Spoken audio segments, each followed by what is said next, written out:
Nora Carter had spent almost a year saving for one chance of her own.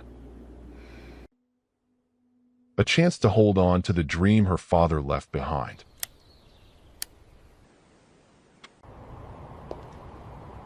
Then her 10-year-old brother got a chance too. But there was only enough money for one of them.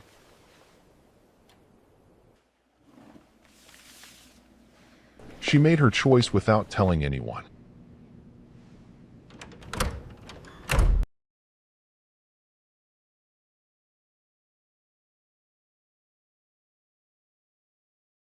Welcome to Heart and Home, where every story reminds us that kindness, love, and family can change a life forever. Before we begin, we'd love to know where you're watching from. Tell us your city and country in the comments below. It's wonderful to have you here, wherever you are in the world. Union Falls used to make train parts. The plant's been closed 11 years now, and the town's been quietly emptying out ever since. Not all at once. Just a family at a time, a storefront at a time, until half of Main Street sits behind paper-covered windows, and the other half hangs on out of stubbornness more than anything else. Nora Carter has lived here her whole life. 16 years old, thin build, dark brown hair usually pulled back low, an old jean jacket that used to be her father's before it was hers. She notices when her mother's smile is doing more work than it should. She notices when her little brother goes quiet in the particular way that means something's wrong, not the way that just means he's thinking. There's a woman who comes into the laundromat where Nora works most Thursdays, always around 4. Always sits by the same dryer without loading anything into it. Just sits there, watching the rows of drums turn, like she needs the noise more than the laundry. Nora noticed her the first week. Started leaving a cup of the bad vending machine coffee on the folding table near her chair. No comment attached, like it just happened to be there. She's done it every Thursday since. The woman's never said thank you out loud. Nora clocked the first time she drank it, anyway. She works afternoons at the Sudsy Duds on 5th, folding other people's clothes while her own homework sits untouched in her backpack under the counter. Some slow afternoons, when the light comes in low and gold through the front windows and catches the lint drifting off an open dryer, she pulls out her phone, screen cracked in one corner, camera still working fine, and takes the shot before it's gone. She's been saving from that job for almost a year now, toward two things. A repair for her father's old film camera, which hasn't worked right since before he died, and a seat in a weekend photography workshop the community college runs every spring. Her father used to let her hold the camera when she was small, before she was tall enough to see through the viewfinder without standing on something. He wasn't the kind of man who photographed big occasions. Birthdays, sure, but also just Sam asleep on the couch with a comic book on his chest, or the light hitting the old 5 and dime before it closed for good. Everybody looks at the big things, he told her once, adjusting the strap on her shoulders. Try looking at what's about to disappear. She's never told anyone how badly she wants to be a photographer. In the Carter house, wanting things out loud has a way of turning into one more thing somebody else has to worry about. Her mother, Laura, works days in a hospital cafeteria and some nights at the gas station on Route 9, and has a way of turning bad news into something smaller than it is. When money's short, I just need to shuffle a few things around, that's all. When she skips dinner, I already ate at work. Nora's long since learned to hear the real sentence underneath. And somewhere along the way, without deciding to, she's picked up the same habit herself. Her brother Sam is 10, all elbows and curly hair that never quite lies flat, usually in a hoodie 2 sizes too big because it came from a bag of someone else's outgrown clothes. He loves taking things apart, old radios, dead phones, whatever he finds at the curb on trash day, just to see how they worked before they stopped. One week that spring, his science teacher pulls him aside. Sam's built a little device, cobbled from spare parts, that can detect a water leak behind drywall before it ever shows on the surface. Good enough that his teacher wants to put him forward for the State Young Inventors Expo, 90 minutes up the highway. The school runs a bus for the kids who get in. Laura's already signed the permission slip, half distracted, mostly proud, Under the impression the district covers most of the cost through some fund she doesn't ask too many questions about. What she doesn't know is that the fund only stretches so far. There's still a registration fee, parts to finish the prototype properly, a transportation contribution the school asks families to chip in if they can. Sam does the math himself, quietly, at the kitchen table one night, while everyone else is asleep. Then he folds the invitation letter into fourths, tucks it under some old comics in his drawer, and tells his teacher, like it's not a big deal, that he's decided not to go this year. Nora finds the letter 3 days later, looking for a phone charger in his room. She sits with it a night before she does anything. She has $380 saved. In the teen savings account Laura helped her open 2 summers back. Enough to repair her father's camera and put down the deposit for the workshop. Barely. Sam still needs about $260. There isn't a version of this where she gets to keep both. In the morning, she takes the broken camera, still broken, down to the repair shop by the old train depot. Read Camera and Repair sits in the shadow of the depot's clock tower, the kind of shop most people in Union Falls walk past without registering anymore. Inside it smells like machine oil and old paper, secondhand lenses, boxes of expired film, black and white prints tacked to a corkboard behind the register. One photograph, a little apart from the others, shows a woman laughing at something out of frame. Underneath, in pen, Denise, Savannah, 98. Nora notices it. Doesn't ask. Marcus Reed runs the place. 49, broad through the shoulders, a close-cropped beard going gray at the edges, reading glasses pushed up on his head more often than on his face. He has a way of watching someone a while before he decides whether to talk to them. He takes the camera, turns it over once, opens the back. Meter's gone. Can you fix it? Can. How much? $140. Give or take. Nora goes quiet, doing the math all over again in her head. When she opens the case to hand it over properly, a few loose prints slide out onto the counter. Pictures she took off her phone at the library, cheap paper, a little curled at the edges. One of them catches the light off a chain-link fence in a way that makes it look almost silver. Marcus picks that one up, looks at it longer than he needs to. It's nothing, Nora says. Didn't say it was. He sets it back down without another word. If it's worth fixing, he tells her, nodding at the camera, you'll find your way back. I'll hold it, he adds. Won't sell it or strip it for parts. She leaves it there anyway. Tells herself she'll come back for it when she can. She never mentions the workshop again. The next afternoon, Nora walks into the school office. I want to cover the rest of Sam Carter's Expo balance. The secretary looks up. Does he know? No. Your mom. Nora hesitates. She thinks the school found a way to cover it. The woman studies her a moment, then takes the payment without another word. I'll mark the balance covered. A few days later, Sam's teacher pulls him aside again. Your spot's still yours. The balance got taken care of. By who? All I know is you're going. For a few days, Sam lets himself believe things just worked out. That's the kind of thing 10-year-olds are good at believing when they want to. Then he finds a new sensor sitting beside his prototype, one he never ordered. Did you buy this? Does it work? That's not what I asked. Then stop asking questions you already know the answer to.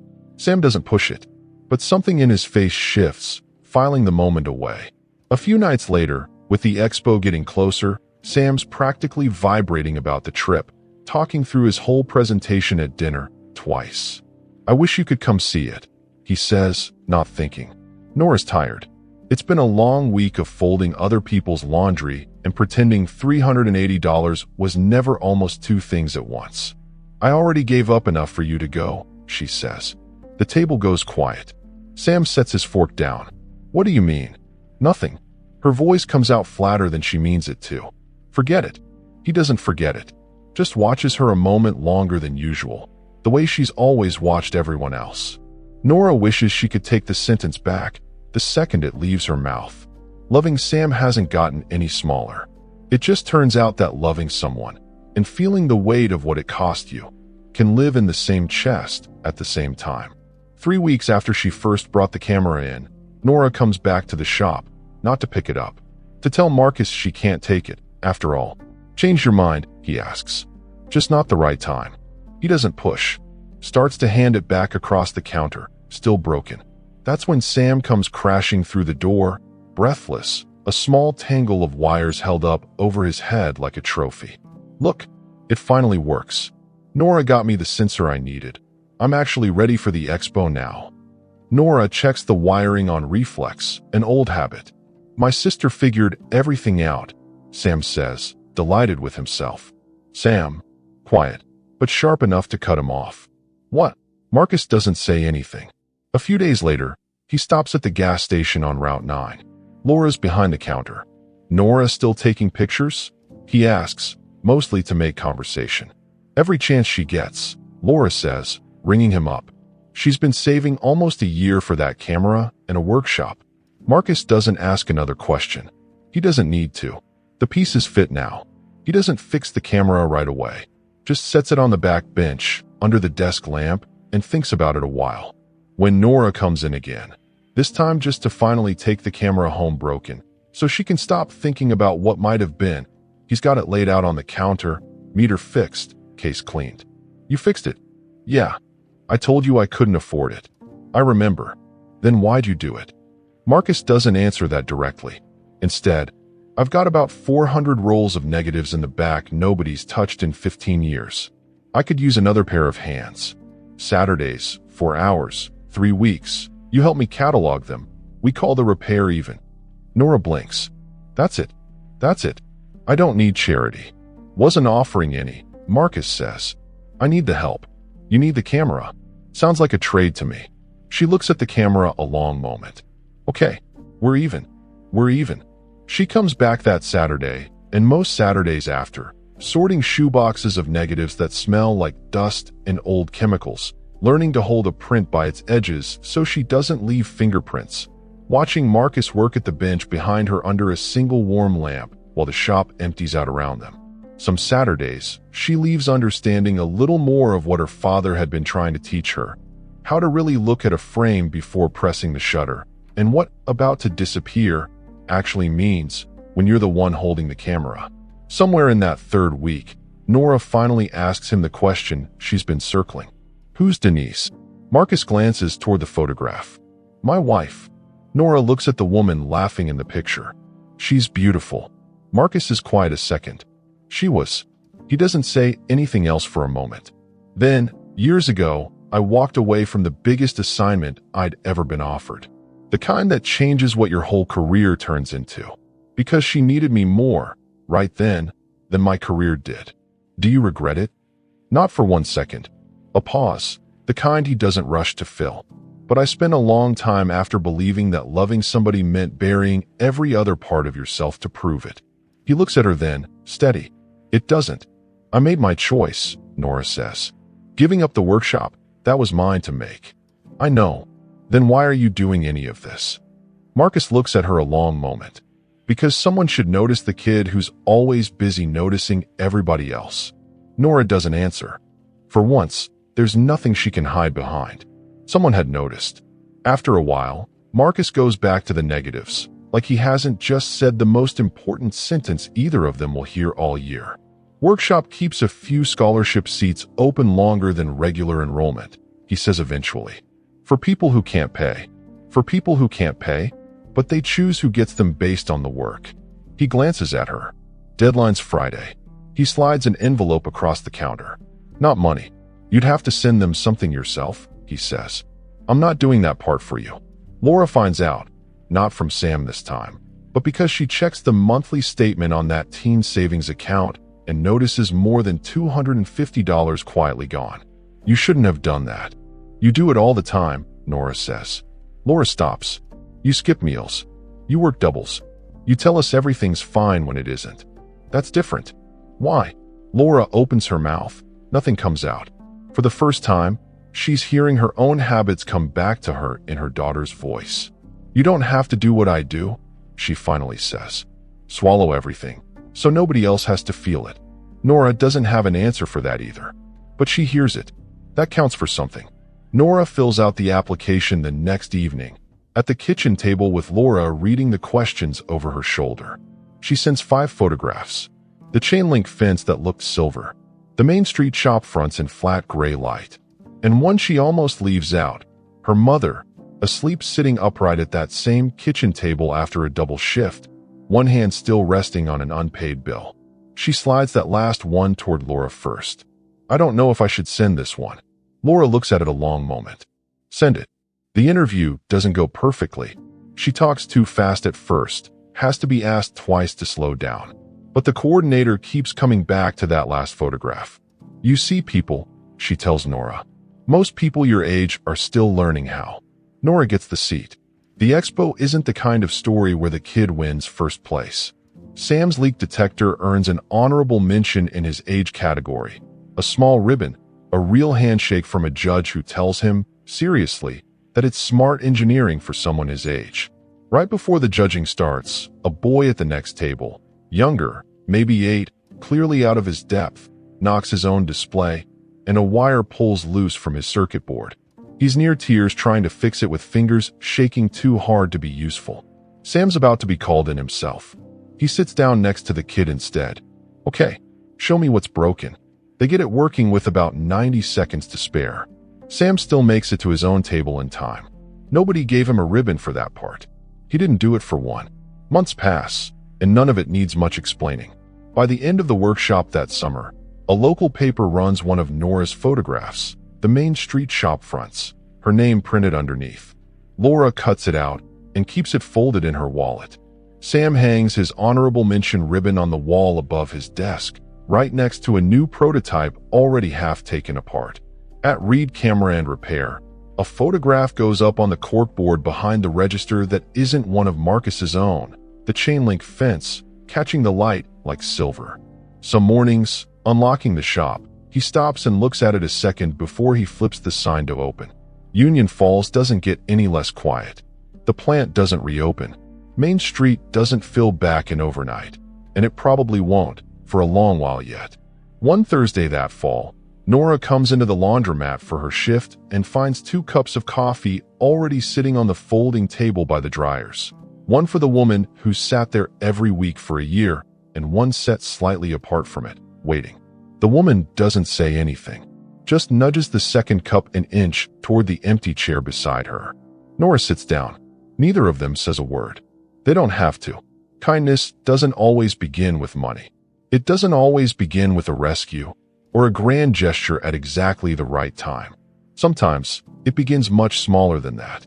Sometimes it begins when somebody notices the person everyone else has already walked past and chooses to stay. Thank you for spending your time with us today. If Nora and Marcus's story reminded you of someone who's always taking care of everyone else and forgetting to let anyone take care of them, we'd love to hear about that person in the comments below. And if this story touched your heart, please consider subscribing to Heart and Home and sharing this story with someone you love. Your support helps us continue creating more heartfelt stories about kindness, love, and the moments that remind us what truly matters. Until next time, take care of yourself and the people you love.